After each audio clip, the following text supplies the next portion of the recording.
पिंपरी चिंचवड शहरातील ताथवडे परिसरामध्ये एक अत्यंत धक्कादायक घटना घडली आहे। ताथवडे येथील जीजी इंटरनॅशनल स्कूल मागे एकाच घरात एक महिला आणि तिच्या 2 मुलांचे मृतदेह आढळून आले। महिलेनं जेवणात विष कालवत स्वतःच्या मुलांचा खून केला आणि नंतर स्वतः आत्महत्या केली असावी असा संशय पोलिसांना आहे।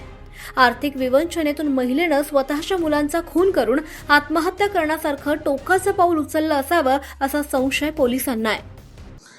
ताथवड्याच्या दर्शेली चाळ या ठिकाणी महिला कल्पना बिपिन सूर्यवंशी, साधारण वय तिचं 37-38 आहे। ती तिच्या राहत्या घरामध्ये 2 मुलांसहित आतून कडी लावलेल्या परिस्थितीत मयत परिस्थितीत मिळून आल्यानंतर वाकड पोलीस आणि आम्ही घटनास्थळी जाऊन घटनास्थळाची पाहणी करून प्रथमदर्शनी सर्व परिस्थितीजन्य गोष्टीचा पुराव्यांचा गोळा करून तिन्ही बॉड्या आम्ही PM साठी पाठवलेल्या आहेत, जेणेकरून आम्हाला सदर घटनेसंदर्भात तिघांच्या मरणासंदर्भात मेडिकल रिपोर्ट प्राप्त होईल या दृष्टीने आम्ही त्यांच्या PM साठी पाठवलेलं होतं आणि डॉक्टरांनी सदर मयताच्या कारणाबद्दल विषारा काढून घेतलेला आहे।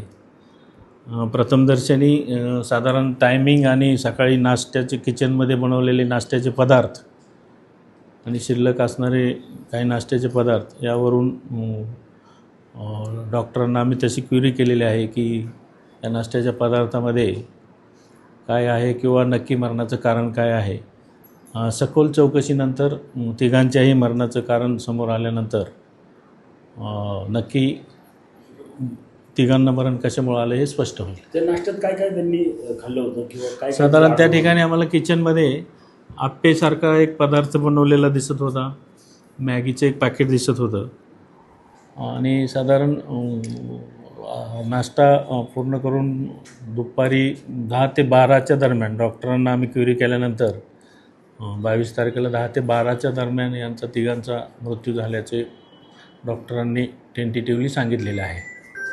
नवऱ्याची देखील काहीतरी पार्श्वभूमी वाद असल्याचं देखील बोललं जाते, नक्की त्या औरंगाबादला राहतो तो, त्याच्याबद्दल सविस्तर चौकशी पहिल्यांदा आम्ही हे डॉक्टरांचे सोपस्कार पूर्ण केलेले आहेत। एक लवकरच त्याच्याकडे चौकशी केल्यानंतर ते समोर येईल।